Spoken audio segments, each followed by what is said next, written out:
เลยเพราะว่าชีวิตของสัตว์นี้ทั้งมวลถูกความเกิดและความแก่เบียดเบียนชีวิตของสัตว์ทั้งหลายถูกชรานำเข้าไปสู่ความตายอายุของสัตว์ทั้งหลายเป็นของน้อยเมื่อนรชนถูกชรานำเข้าไปสู่ความตายย่อมไม่มีผู้ต้านทาน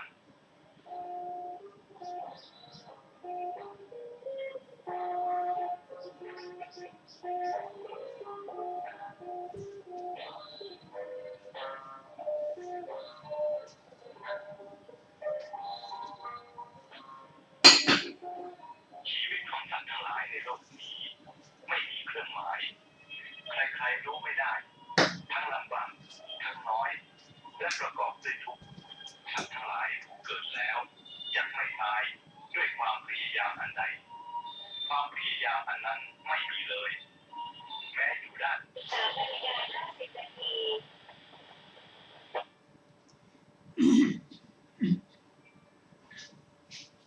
หรือว่าย่อมมีภัยก็จะต้องร่วงหล่นลงไปในเวลาเช้าทันใดสัตว์ทั้งหลายผู้เกิดแล้วชื่อว่าย่อมมีภัยเราจะต้องตายไปฉะนั้นภาชนะดินที่ได้ช่างทำแล้วทุกชนิดมีความแตกเป็นที่สุดแม้ฉันใดชีวิตของสัตว์ทั้งหลายก็ฉันนั้นทั้งเด็กทั้งผู้ใหญ่ทั้งคนเขาทั้งคนชราล้วนไปสู่อำนาจของมฤตยูมีมฤตยูเป็นที่ไปในเบื้องหน้าด้วยกันทั้งหมดเมื่อสัตว์เหล่านั้นถูกมฤตยูครอบงำแล้วต้องไปปรโลก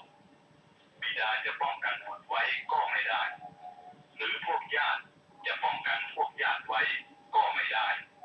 ท่านจงเห็นเหมือนหมู่ญาติของสัตว์ทั้งหลายผู้จะต้องตายกำลังแลดูรำพันอยู่โดยประการต่างๆสัตว์ผู้จะต้องตายผู้เดียวเท่านั้นถูกมฤตยูนำไปเหมือนโคที่บุคคลจะพึงฆ่าถูกนำตัวไปทีเดียวความตายและความแก่กำจัดสัตว์โลกอยู่อย่างนี้เพราะเหตุนั้นนักปราชญ์ทั้งหลายทราบชัดสภาพของโลกแล้วย่อมไม่เศร้าโศกท่านย่อมไม่รู้ทางของผู้มาหรือผู้ไปไม่เห็นที่สุดทั้งสองอย่างถึงจะข้ามครวญไปก็ไร้ประโยชน์ถ้าผู้ข้ามครวญหลงเบียดเบียนตนอยู่จะยังประโยชน์อะไรให้เกิดขึ้นได้ไหมบัณฑิตผู้เห็นแจ้งก็พึงกระทำความข้ามครวญนั้น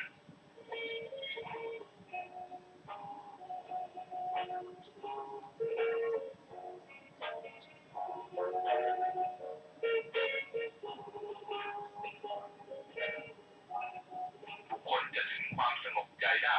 เพราะการร้องไห้เพราะความเศร้าโศกก็หาไม่ทุกข์ย่อมเกิดแก่ผู้นั้นยิ่งขึ้นและสรีระของผู้นั้นก็จะทรุดซีดบุคคลผู้เบียดเบียนตนเองย่อมเป็นผู้สุดผอมมีผิวพรรณเศร้าหมองสัตว์ทั้งหลายผู้ละไปแล้วย่อมรักษาตนไม่ได้ด้วยความรำพันนั้นการรำพันไร้ประโยชน์คนผู้ทอดถอนถึงบุคคลที่ทำกาละไปแล้วยังละความเศร้าโศกไม่ได้ตกอยู่ในอำนาจแห่งความเศร้าโศกย่อมถึงทุกข์ยิ่งขึ้นท่านจงเห็นคนแม้เหล่านี้ผู้เตรียมจะเดินไปตามยถากรรมและสัตว์ทั้งหลายในโลกนี้ผู้มาถึงอำนาจแห่งมัจจุราชแล้วกำลังพากันดิ้นรนอยู่ทีเดียวก็สัตว์ทั้งหลายย่อมสำคัญด้วยอาการใดๆอาการนั้นๆย่อมแปลเป็นไปอย่างอื่นในภายหลังความพลัดพรากจากกันเช่นนี้ย่อมมีได้ท่านจงดูสภาพแห่งโลกนี้เถิดมารกแม้จะพึงเป็นอยู่100 ปีหรือยิ่งกว่านั้นก็ต้องพลัดพรากจากหมู่ญาติต้องละทิ้งชีวิตในโลกนี้เพราะเหตุนั้นบุคคลฟังธรรมเทศนาของพระอรหันต์แล้วเห็นผู้ที่ร่วงลับทำกาละแล้วกำหนดอยู่ว่าบุคคลผู้ร่วงลับทำกาละแล้วนั้นเราไม่พึงกล่าวว่าจงเป็นอยู่อีกเถิดทั้งนี้พึงกำจัดความรำพันเสียบุคคลพึงดับไฟที่ไม่ลุกลาม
น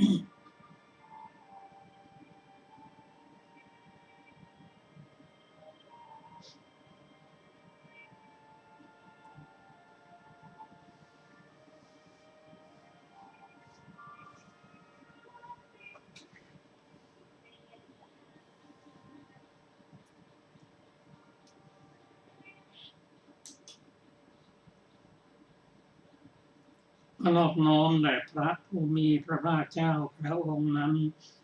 ซึ่งเป็นผู้ไกลจากกิเลสตรัสรู้ชอบได้โดยพระองค์เองสวัสดีครับท่านผู้ฟังที่เคารพครับท่านผู้ฟังกำลังรับฟังรายการศึกษาธรรมนำสุขมีเสนอแก่ท่านผู้ฟังทุกวันเสาร์ตั้งแต่เวลาวันนี้วันศุกร์นี่วันศุกร์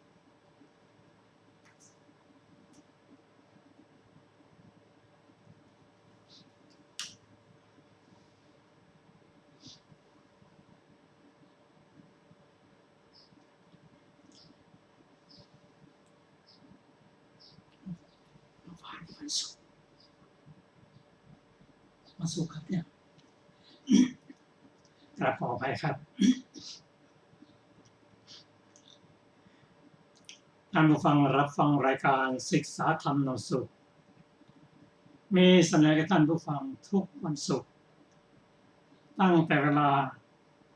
14 นาฬิกาถึง 15 นาฬิกาดำเนินรายการด้วยกระผมมเอกธนัทเดชะมีอาจารย์สุรภาเดชะเป็นผู้ร่วมรายการวันนี้เราได้นำไตรปิฎกฉบับอรรถกถาเล่มที่ 32เป็นอังคุตรนิกายมาศึกษากันในพระสูตรที่ชื่อว่าเอกปุคละว่าด้วยบุคคลผู้เป็นเอกซึ่งพระสูตรนั้นเราได้ศึกษากันมาแล้วเราจะได้ศึกษารายละเอียดถึงอรรถกถาซึ่งพระสูตรนี้ถึงแม้จะสั้นเวลาอรรถกถาท่านก็แยกออกเป็นหลายสูตรทีเดียวที่เราได้ศึกษาที่ผ่านมานั้นซึ่งในพระสูตรกล่าวไว้ว่าการได้เกิดมาเป็นมนุษย์นั้นแสนยากการอุบัติขึ้นมาของพระพุทธเจ้าแต่ละพระองค์นั้นแสนยากการจะทำให้บุคคลได้เกิดศรัทธาแสนยาก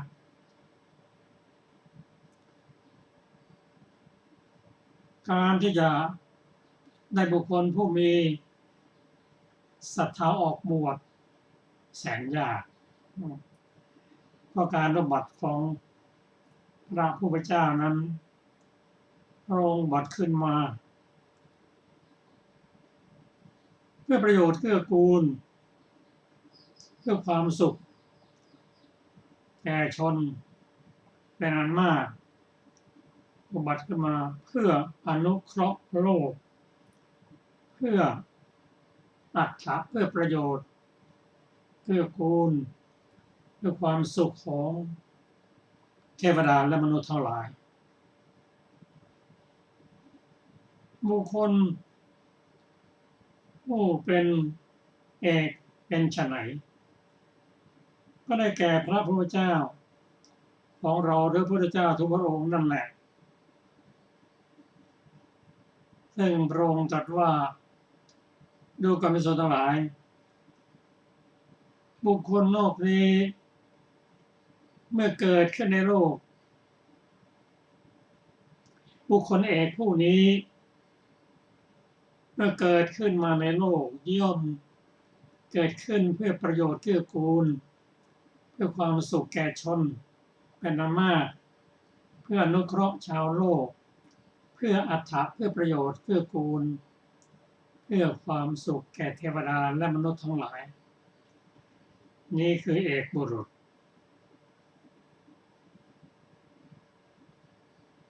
พระองค์ตรัสว่าความปรากฏแห่งบุคคลผู้เอกหาได้ยากในโลกที่หาได้ยากในโลกได้อย่างไรวันหนึ่งพุทธันดรจะอุบัติขึ้นมาพระองค์เดียวไม่สองพระองค์พระองค์เดียวเท่านั้นหนึ่งพุทธันดรนานมาก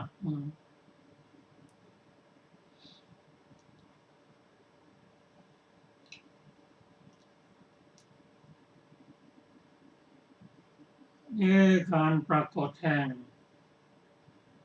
บุคคลผู้เอก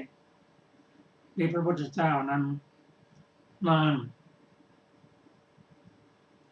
ก็มาคิดดูว่าสมัยพระพุทธเจ้า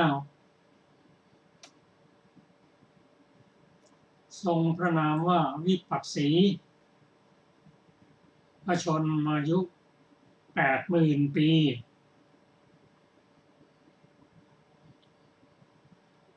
จากนั้นหนึ่งพุทธันดรต่อมาพระพุทธเจ้าทรงพระนามว่าสิกขีมีอายุพระชนมายุ 70,000 ปี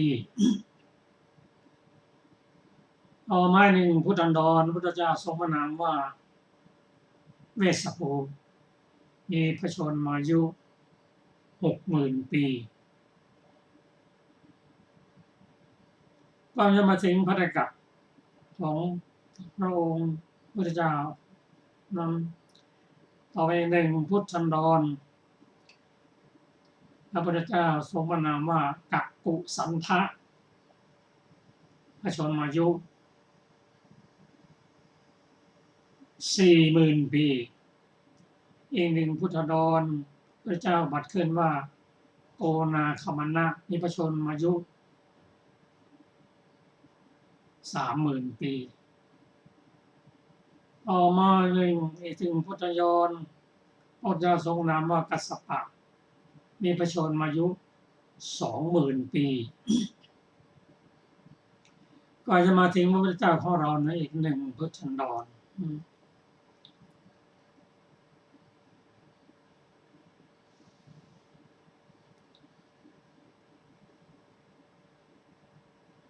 การเกิดขึ้นของพระเจ้านั้นจึงเกิดยากในโลกพระองค์เกิดอุบัติขึ้นมาแล้ว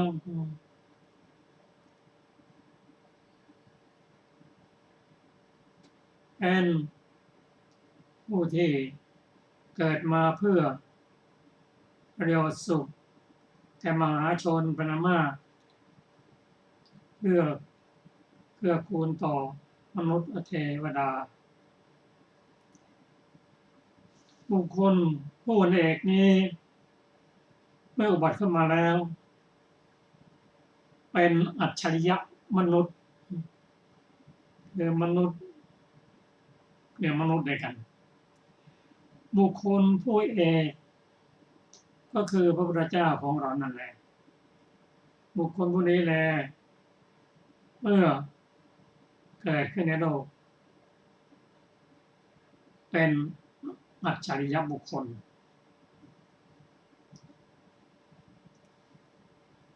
ผู้เป็นอันเอกเป็นอัจฉริยะบุคคลเกื้อกูลต่อมนุษย์ชาวโลกทำให้ความสุขของมนุษย์เราให้แสงสว่างแก่มนุษย์ การกิริยาของบุคคลผู้เอกนั้นเป็นเหตุเดือดร้อนแก่ชนมากเพราะว่าบุคคลอันเอกที่เกิดมานั้นอุบัติขึ้นนั้นเป็นเหมือนแสงสว่างใหญ่สว่างยิ่งกว่าดวงอาทิตย์เป็นผู้ดับร้อนเป็นผู้ยังเราจะมีความสุขเมื่อการกิริยาของบุคคลเอก ย่อมจะเป็นเหตุให้เดือดร้อนเป็นอันมากเพราะการจะมีบุคคลเอกเกิดขึ้นต่อไปนั้นนานแสนนานเหมือนพระตกับของเราพระเจ้าองค์ที่ห้าของพระตกับนั้นได้แก่พระศรีอริยเมตไตรบุคคลในสมัยนั้นจะต้องมีอายุ80,000 ปีพอสมัยพระเจ้าพระศรีอริยเมตไตรนั้นพระชนมายุ80,000 ปีปัจจุบันนี้อายุของบุคคลก็75 ปี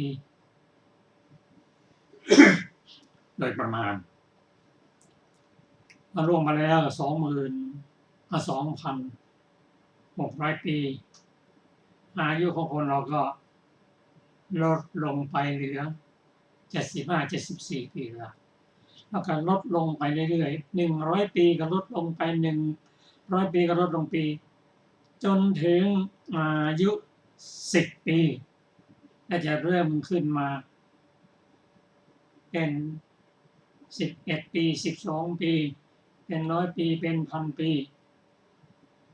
เป็น10,000 ปี20,000 ปีจึงจะถึง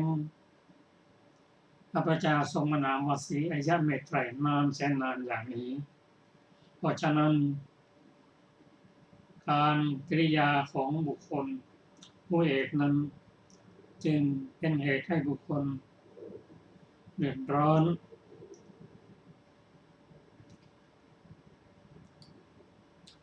อีกประการหนึ่งบุคคลผู้เอกนี้เกิดขึ้นมาในโลกแล้วเป็นผู้เอกไม่มีที่สอง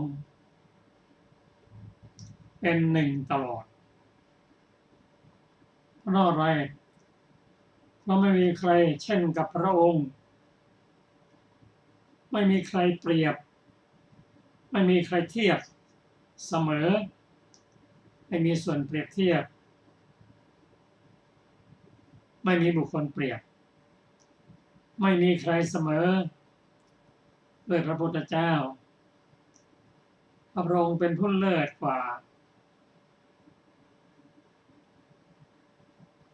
สัตว์ทั้งหมด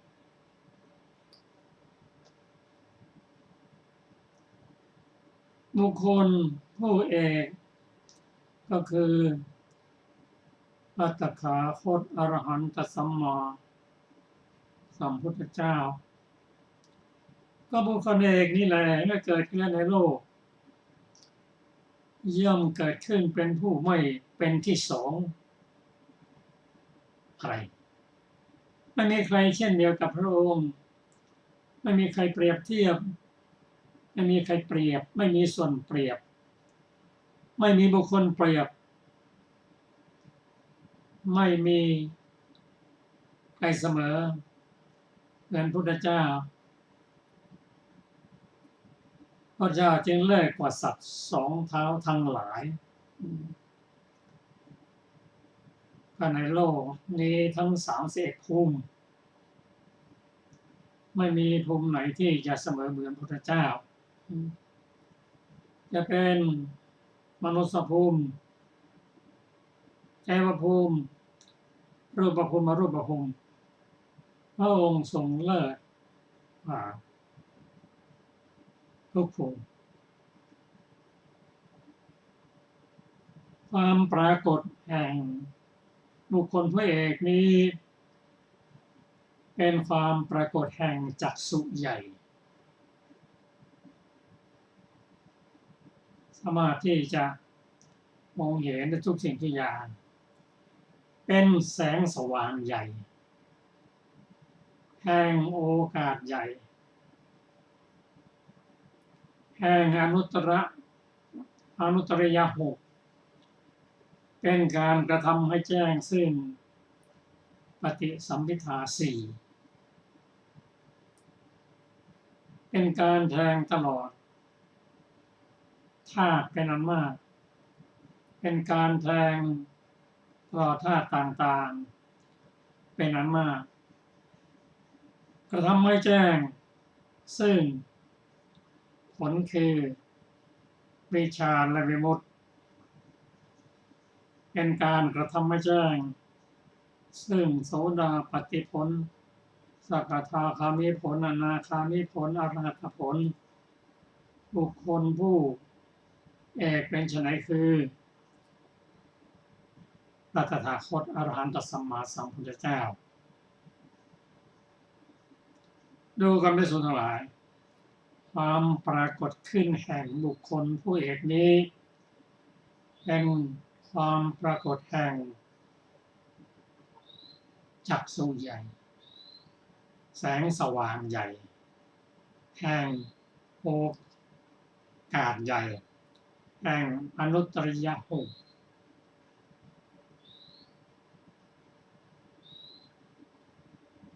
เป็น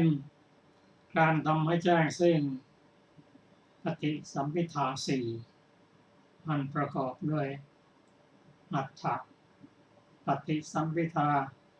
ธัมมปฏิสัมภิทานิรุตติปฏิสัมภิทา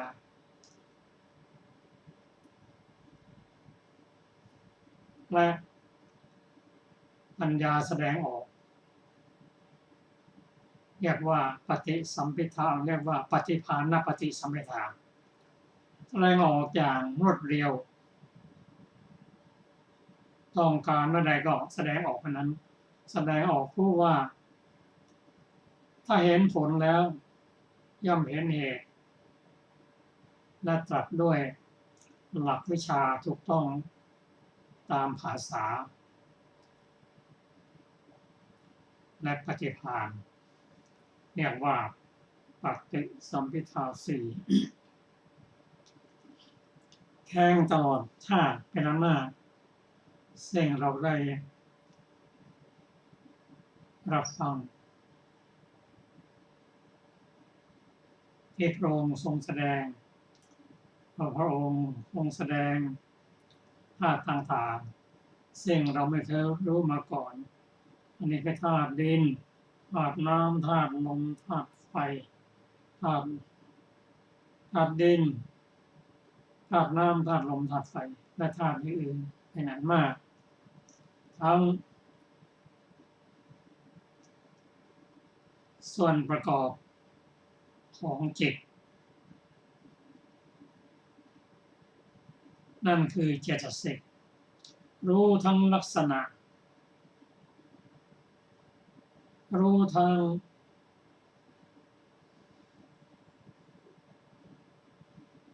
ลักษณะพิเศษสี่ซึ่งเราก็ได้รู้ความหมายต่างๆต่อจากการอุบัติขึ้นมาของพระพุทธเจ้านั่นเอง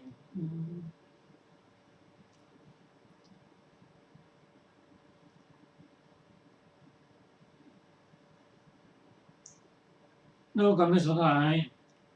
เราย่อมไม่เล็งเห็นบุคคลอื่น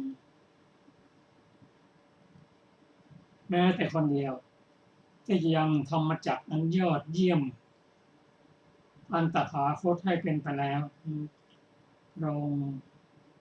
ทรงตรัสรู้อริยสัจสี่แล้วก็บุคคลเอกนี้ย่อมมีบุคคลผู้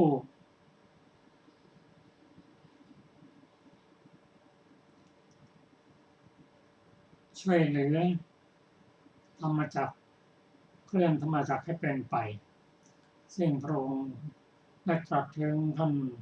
พระสารีบุตรว่าสารีบุตรย่อมยังธรรมจักรอันยอดเยี่ยมอันตถาคตได้ตรัสแล้วให้เป็นไปโดยชอบทีเดียวเพราะท่านพระสารีบุตรนั้น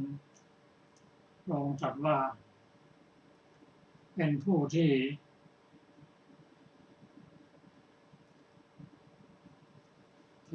ช่วยเผยแผ่พุทธศาสนาได้เป็นอย่างดี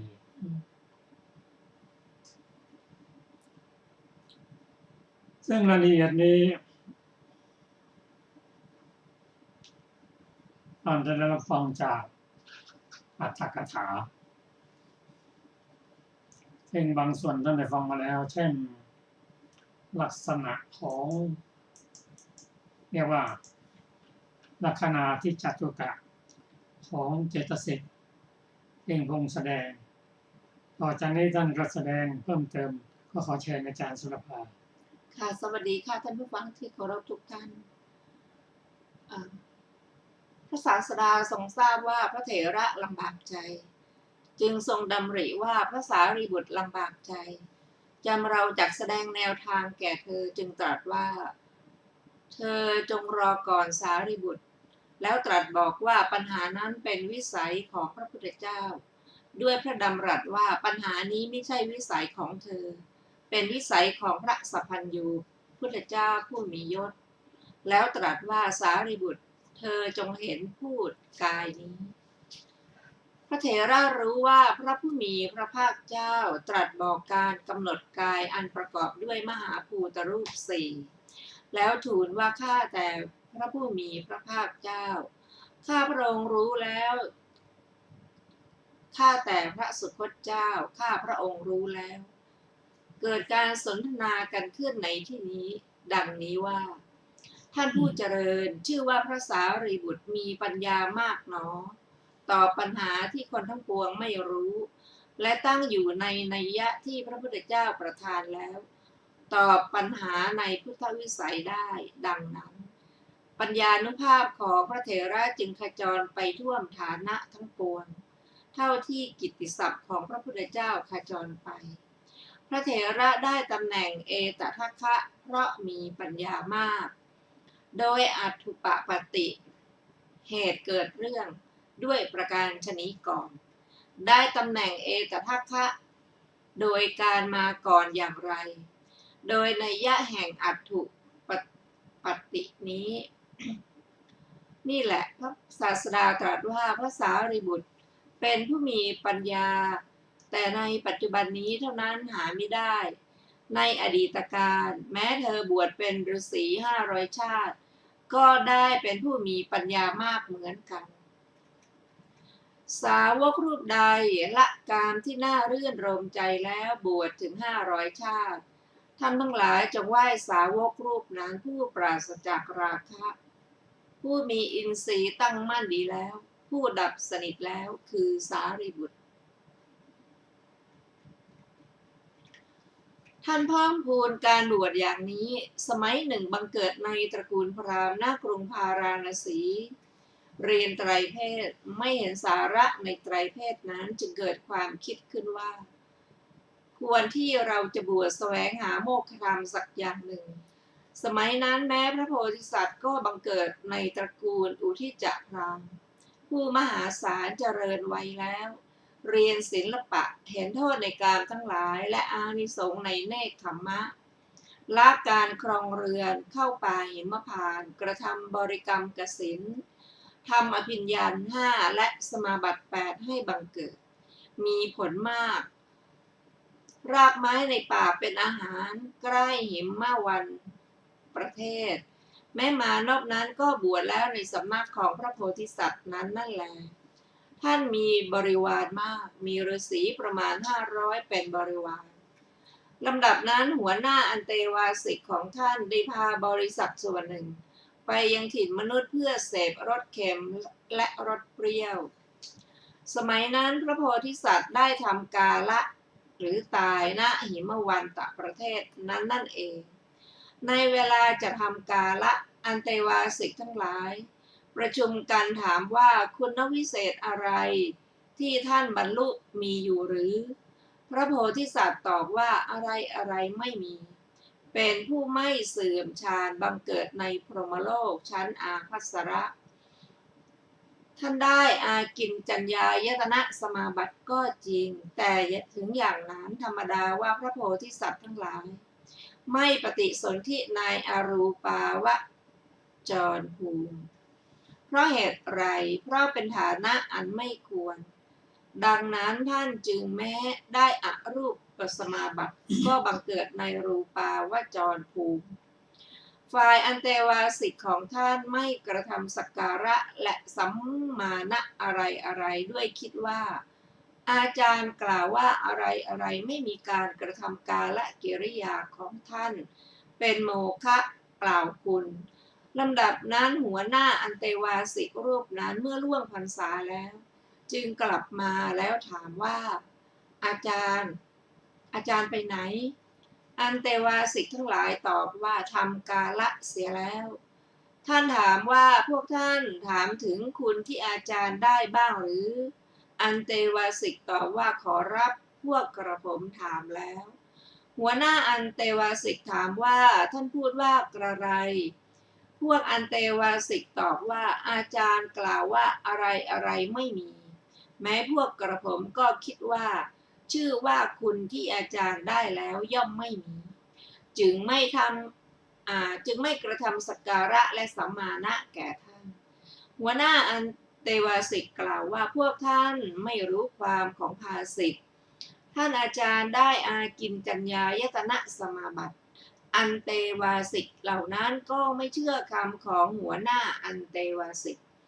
หัวหน้าอันเตวาสิกแม้พูดอยู่บ่อยๆก็ไม่อาจให้พวกอันเตวาสิกเชื่อได้ลำดับนั้นพระโพธิสัตว์รำพึงถึงอยู่คิดว่ามหาชนผู้บอดเขาย่อมไม่เชื่อคำของหัวหน้าอันเตวาสิกของเราเราจะกระทำเหตุนี้ให้ปรากฏดังนี้แล้วลงจากพรหมโลกยืนอยู่ท้ายอาสมทั้งที่อยู่ในอากาศนั่นแหละพรรณนาอานุภาพแห่งปัญญาของหัวหน้าอันเตวาสิกได้กล่าวคาถานี้ว่าคนแม้เกิน 1,000 คนประชุมกันผู้ที่ไม่มีปัญญาพึงคร่ำครวญอยู่ตลอด100 ปีบุคคลผู้รู้แจ้งความหมายของภาษิตเป็นผู้มีปัญญาคนเดียวเท่านั้นประเสริฐกว่าคนตั้ง100 คนพระโพธิสัตว์ทำให้หมู่ฤาษีเข้าใจอย่างนี้แล้วกลับไปพรหมโลกแม้หมู่ฤาษีที่เหลือไม่เสื่อมฌานทำการแล้วมีพรหมโลกเป็นที่ไปในเบื้องหน้าในบรรดาบุคคลเหล่านั้นพระโพธิสัตว์บรรลุพระสัพพัญญุตญาณหัวหน้าอันเตวาสิกเป็นพระสารีบุตรฤาษีที่เหลือเป็นพุทธบริษัทแม้ในอดีตการก็พึงทราบว่าพระสารีบุตรมีปัญญามากสามารถรู้อรรถะของภาษิตที่ตรัสไว้อย่างสังเขปโดยพิสดารได้ด้วยประการฉนี้อันหนึ่งพระผู้มีพระภาคเจ้าทรงกระทำปุถุชนปัญจกะปัญหาให้เป็นเหตุเกิดเรื่องแล้วตรัสชาดกนี้ว่าถ้าแม้คนเกิน100 คนประชุมกันคนเหล่านั้นไม่มีปัญญาพึงเพ่งพินิจอยู่ถึง100 ปีผู้มีอรรถะของภาษิตผู้มีปัญญาคนเดียวเท่านั้นประเสริฐกว่าเนื้อความของภาษิตนั้นพึงทราบโดยนัยยะดังกล่าวแล้วในชาดกก่อนนั่นแลทรงกระทำปุถุชนปัญจกะปัญหานี้แลอีกข้อหนึ่งให้เป็นเหตุเกิดเรื่องทรงแสดงอนังคณชาดกนี้ว่าทั้งคนมีสัญญาก็ทุกขตะทั้งคนไม่มีสัญญาก็ทุกขตะสุขในสมาบัตินั้นไม่มีเครื่องยียวนย่อมมีได้แก่เราชนเว้นคน2 พวกนั้นก็ในชาดกนี้อาจารย์เมื่อจะทำกาละถูกอันเตวาสิกทั้งหลายถามจึงกล่าวว่าเนวสัญญีนาสัญญีคือผู้มีสัญญาก็ไม่ใช่ไม่มีสัญญาก็ไม่ใช่คำที่เหลือพึงทราบโดยนัยยะดังกล่าวแล้วนั่นแหละทรงกระทำปุถุชนปัญจกะปัญหาอื่นอีกให้เป็นอัตถุปติแล้วตรัสจันทาพชาดกนี้ว่าในชาดกนี้อาจารย์เมื่อจะทำกาละถูกอันเตวาสิกถามจึงกล่าวว่า จันทาพังสุริยาพังหมายเอาว่าผู้ใดอย่างลมเข้าไปแล่นไปสู่กสิณทั้งสองนั้นคือโอทาตกสิณชื่อว่าจันทาภะปิตกสิณชื่อว่าสุริยาภะแม้ผู้นั้นก็เข้าถึงภัสรพรหมด้วยทุติยฌานอันไม่มีวิตกเราก็เป็นเช่นนั้นคำที่เหลือพึงทราบโดยนัยยะก่อนนั่นแลทรงกระทำปุถุชนปัญจกะปัญหานี้แลให้เป็นอัตถุปฏิจึงตรัสสรพชาดกในเตระสนิบาตนี้ว่าเป็นบุรุษพึงหวังอยู่ร่ำไปเป็นบัณฑิตไม่พึงเหนื่อยหน่ายเราเห็นตนอยู่ว่าปรารถนาอย่างใดก็ได้เป็นอย่างนั้นเป็นบุรุษพึงพยายามร่ำไปเป็นบัณฑิตไม่พึงเหนื่อยหน่ายเราเห็นตนอยู่ว่าได้รับความช่วยเหลือให้ขึ้นจากน้ำสู่บกได้นรชนผู้มีปัญญาแม้ประสบทุกข์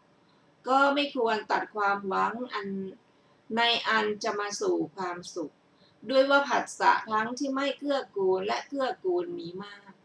คนที่ไม่ใฝ่ฝันถึงก็ต้องเข้าทางแต่งแห่งความตายแม้สิ่งที่ไม่ได้ไว้ก็มีไว้แม้สิ่งที่คิดไว้ก็หายไปได้โภคะทั้งหลายของสตรีหรือบุรุษสำเร็จได้ด้วยความคิดนึกก็หาไม่เมื่อก่อนพระองค์เสด็จติดตามกวางตัวใดไปติดที่ซอกเขาพระองค์ทรงพระชนสืบมาด้วยอาศัยความบากบั่นของกวางตัวนั้นผู้มีจิตไม่ท้อแท้กวางตัวใดพยายามเอาหินถมเหว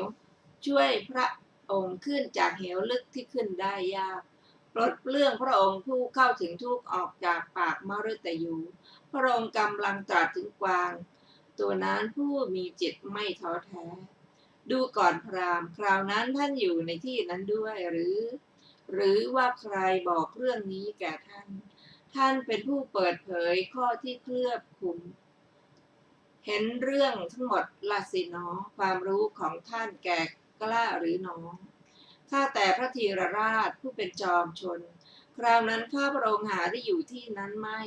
และใครก็ไม่ได้บอกแก่ข้าพระองค์แต่ว่านักปราชญ์ทั้งหลายย่อมนำเนื้อความแต่งบทคาถาที่พระองค์ทรงภาสิทธิ์ไว้ดีแล้วมาใคร่ครวญดูก็ชาดกทั้งห้านี้พระศาสดาตรัสไว้เพื่อประกาศอานุภาพแห่งปัญญาของพระธรรมเสนาบดีสารีบุตรเถระเท่านั้นว่าแม้ในอดีตบุตรของเราก็รู้อัตถะแห่งธรรมที่เรากล่าวแต่สังเขปโดยพิสดารได้เพราะฉะนั้นพระเถระได้ตำแหน่งเอตทัคคะ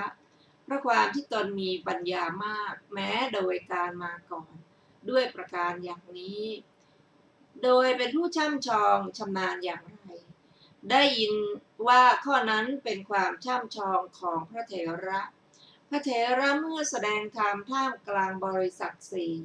ย่อมแสดงไม่พ้นสัจจะสี่เพราะฉะนั้นพระเถระได้เอตทัคคะเพราะเป็นผู้มีปัญญามาก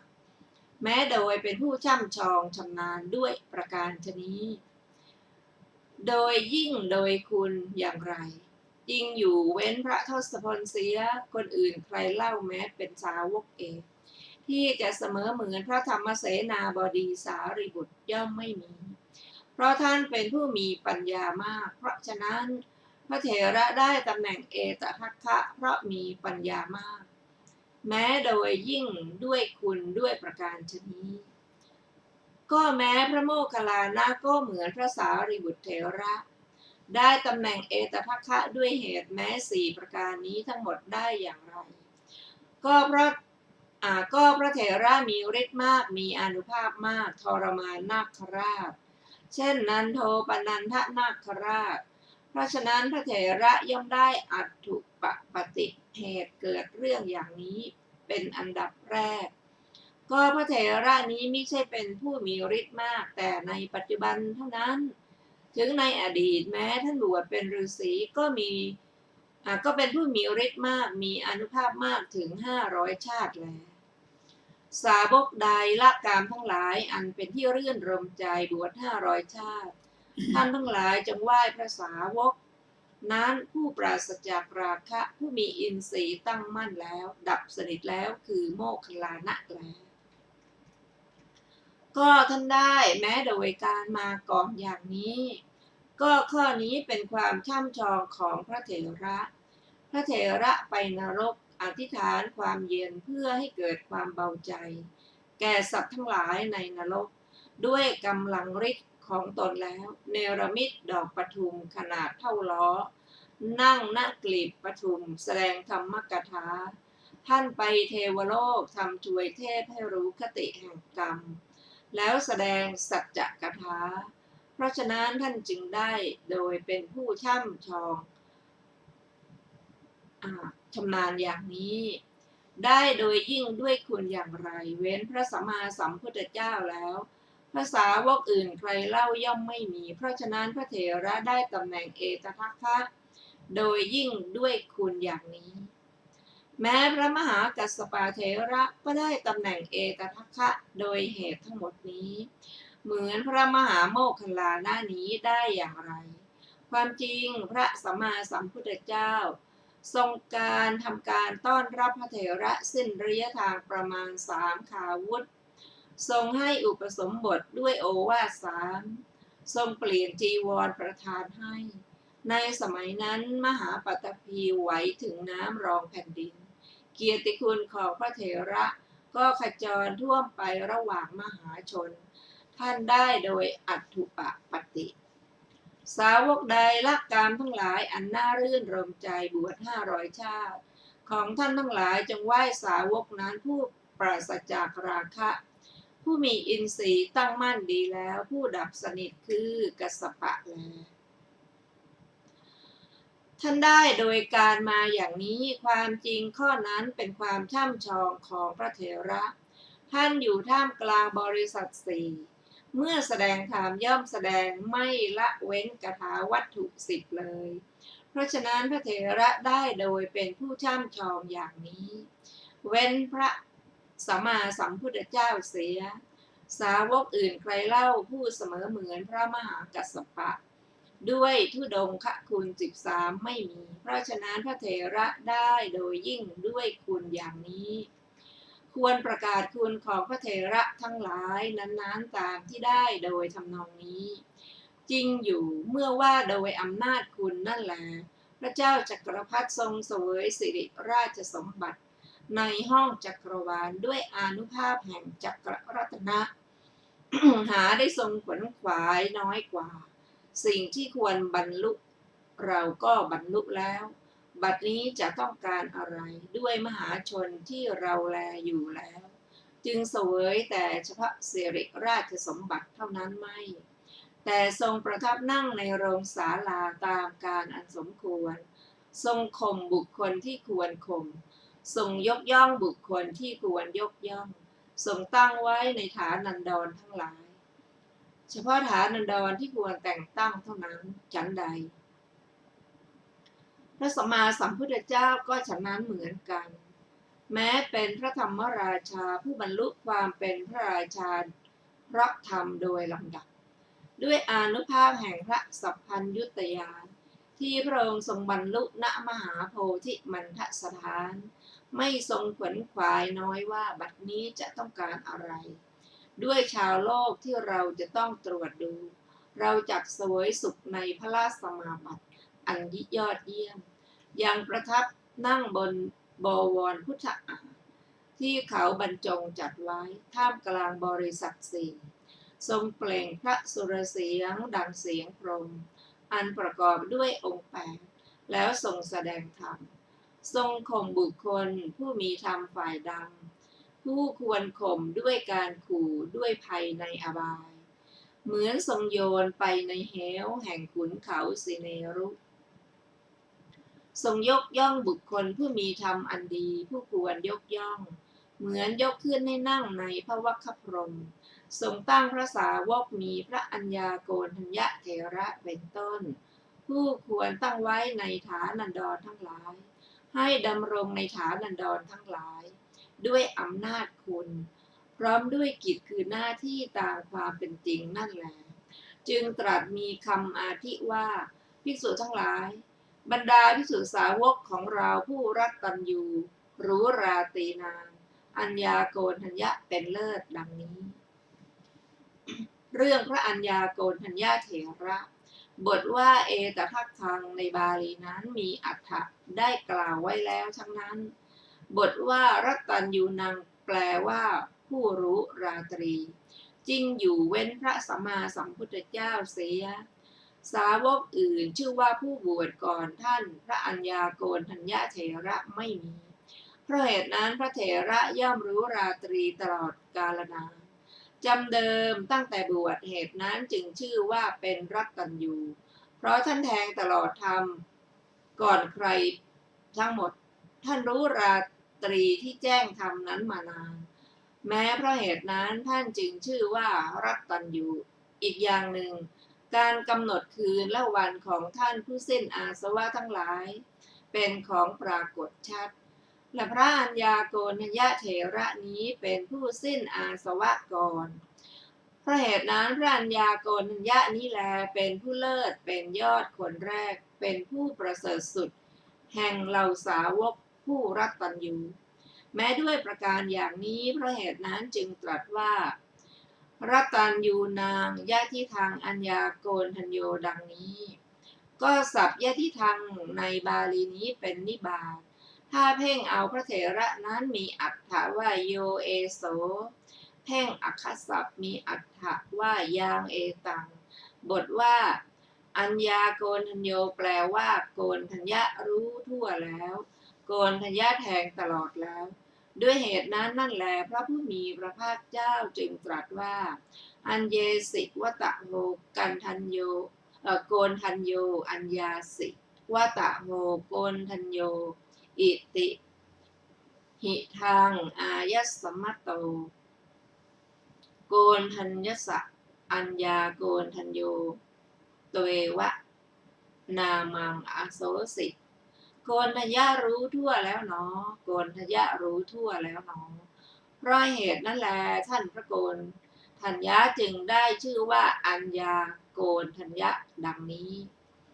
พึงทราบปัญหากรรมคือกรรมที่ตั้งปรารถนาไว้ครั้งแรกในอดีตในพระสาวกเอตทัคคะทุกรูป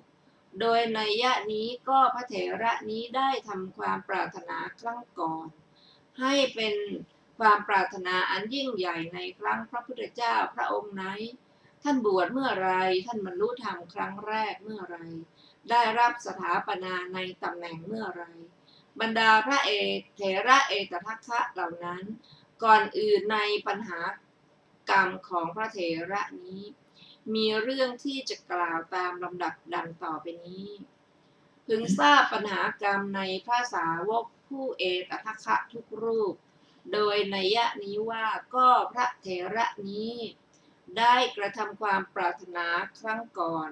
ให้เป็นความปรารถนาอันยิ่งใหญ่ในครั้งพระพุทธเจ้าพระองค์ไหน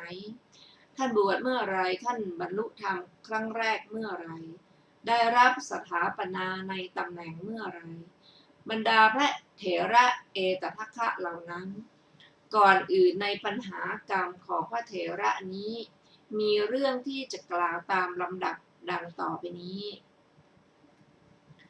ปลายแสนกับแต่ภัทรกับนี้พระพุทธเจ้าทรงพระนามว่าปทุมุตระอุบัติขึ้นในโลก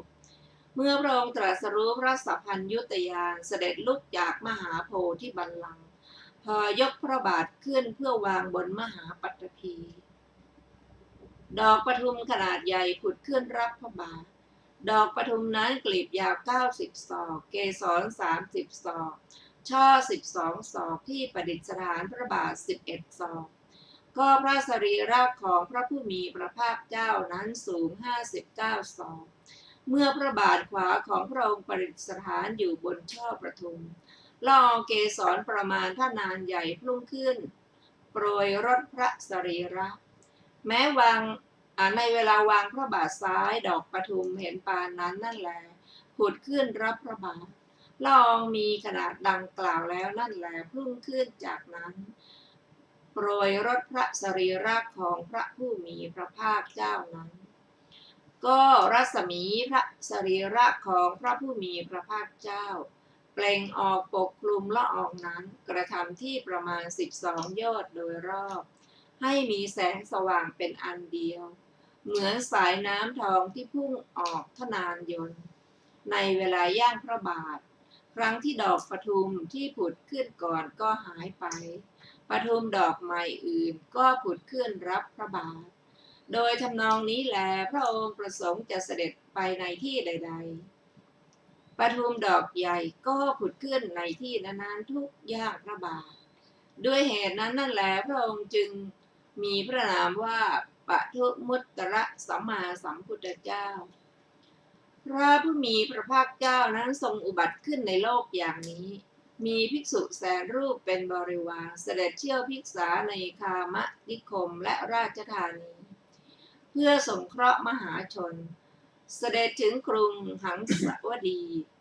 มหาราชาผู้เป็นพระพุทธบิดาทรงทราบข่าวว่าพระศาสดานั้นเสด็จมาจึงได้เสด็จออกไปต้อนรับพระศาสดาได้ตรัสธรรมกถาแด่พระพุทธบิดาจบเทศนาบางพวกเป็นพระโสดาบันบางพวกเป็นพระสกทาคามีบางพวกเป็นพระอนาคามีบางพวกบรรลุพระอรหันต์พระราชาทรงนิมนต์พระทศพลเพื่อเสวยพระตาหารในวันพรุ่งนี้ในวันรุ่งขึ้นทรงให้แจ้งเวลาภัตตาหารได้ถวายมหาทานในพระราชนิเวศของพระองค์แด่พระผู้มีพระภาคเจ้าผู้มีภิกษุแสนรูปเป็นบริวารพระศาสดาทรงกระทำภัตตานุโมทนาแล้วเสด็จไปพระวิหารตามเดิมโดยทำนองนั้นนั่นแหละได้ถวายทานตลอดการยืดยาวนานคือวันรุ่งขึ้นชาวเมืองถวายวันรุ่งขึ้นต่อไปพระราชาถวายครั้งนั้นพระเถระนี้บังเกิดในตระกูลคฤหบดีมหาศาลกรุงหังสาวดีวันหนึ่งในเวลาที่พระพุทธเจ้าทรงแสดงธรรมเห็นชาวกรุงหังสาวดีต่างถือดอกไม้และของหอมและดอกไม้เป็นต้นผู้น้อมไปโอนไปเงื้อมไปทางพระพุทธเจ้าพระธรรมและพระสงฆ์แล้วได้ไปยังที่แสดงธรรมพร้อมกับมหาชนนั้นนั่นแหละสมัยนั้นพระผู้มีพระภาคเจ้าทรงพระนามว่าปทุมุตตระทรงสถาปนาภิกษุรูปหนึ่งผู้แทงตลอดธรรมก่อนในพระศาสนาของพระองค์ไว้ในตำแหน่งเอตทัคคะกุลบุตรนั้นได้สดับเหตุนั้นแล้วคิดว่าภิกษุนี้เป็นผู้ใหญ่หนอได้ยินว่าเว้นพระพุทธเจ้าเสียผู้อื่นชื่อว่าเป็นผู้แทงตลอดธรรมก่อนกว่าภิกษุนี้ย่อมไม่มีแม้เราพึงเป็นผู้สามารถแทงตลอดธรรมก่อนในศาสนาของพระพุทธเจ้าพระองค์หนึ่งในอนาคตในเวลาจบเทศนาจึงเข้าเฝ้าพระผู้มีพระภาคเจ้านิมนต์ว่าพรุ่งนี้ขอพระองค์โปรดทรงรับภิกษาของข้าพระองค์พระศาสดาทรงรับนิมนต์แล้วกุลบุตรนั้นถวายอภิวาทพระผู้มีพระภาคเจ้าแล้วกระทำประทักษิณแล้วไปยังที่อยู่ของตนประทับที่ประทับนั่งสำหรับพระพุทธเจ้าด้วยของหอมและพวงมาลัยเป็นต้นให้จับของควรเคี้ยวและควรบริโภคอันประณีตตลอดคืนอย่างรุ่งล่วงราตรีนั้นได้ถวายข้าวสาลีหอมมีแกงและกับข้าวต่างๆรสมีข้าวยาคูและของเคี้ยวอันวิจิตรเป็นบริวารแด่พระผู้มีพระภาคเจ้าผู้มีภิกษุ100,000 รูปเป็นบริวารในที่อยู่ของตนในเวลาเสด็จภัตตกิจได้วางผ้าคู่พอทำจีวรได้3 ผืนใกล้พระบาทของพระตถาคตคิดว่าเราไม่ได้ขอเพื่อประโยชน์แก่ตำแหน่งเล็กน้อยเราปรารถนาตำแหน่งใหญ่จึงขอแต่เราไม่อาจให้ทานเพียงวันเดียวเท่านั้นและปรารถนาตำแหน่งนั้นจึงคิดอีกว่าจักถวายทานตลอด7 วันติดต่อการไปแล้วจึงจักปวารณาแล้วจึงจักปรารถนาโดยทำนองนั้นนั่นเองเขาจึงถวายมหาทาน7 วันในเวลาเสร็จภัตตกิจได้ให้เปิดคลังผ้าวางผ้าเนื้อละเอียดอย่างดีเยี่ยม ไว้ใกล้พระบาทแห่งพระพุทธเจ้าให้ภิกษุ100,000 รูปครองไตรจีวรแล้วเข้าไปเฝ้าพระผู้มีพระภาคเจ้ากราบทูลว่าข้าแต่พระองค์ผู้เจริญท้าย7 วันแต่วันนี้ขอข้าพระองค์พึงเป็นผู้สามารถบวชในศาสนาของพระพุทธเจ้า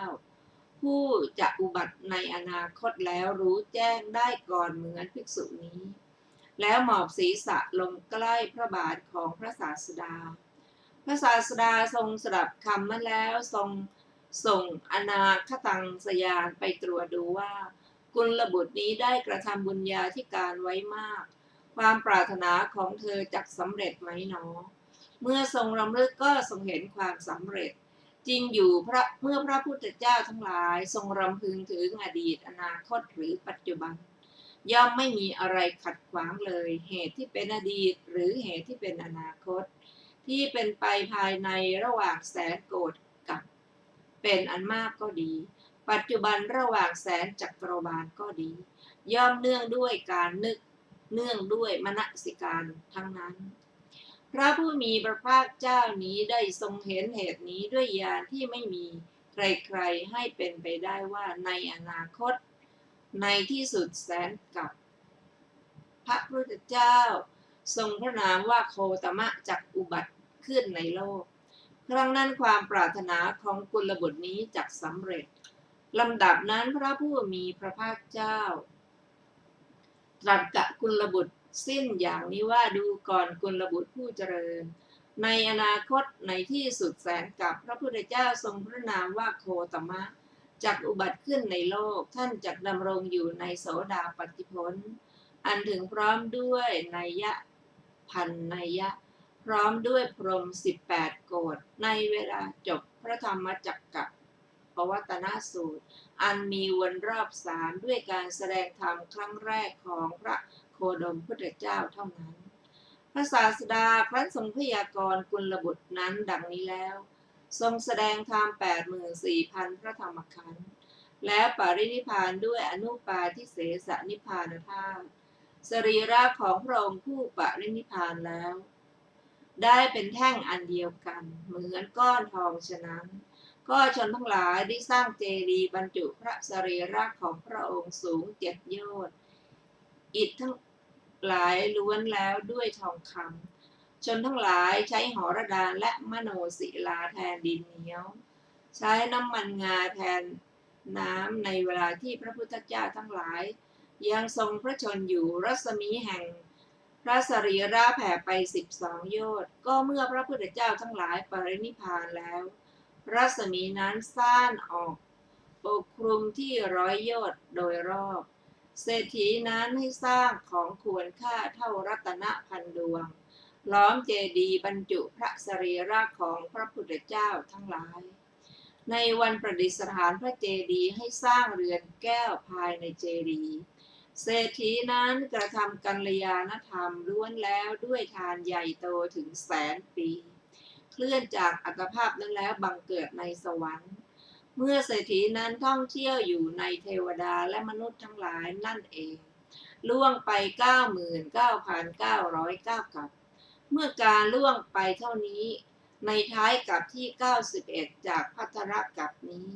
กุลบุตรนี้บังเกิดในเรือนแห่งกุดุมพีในรามคาม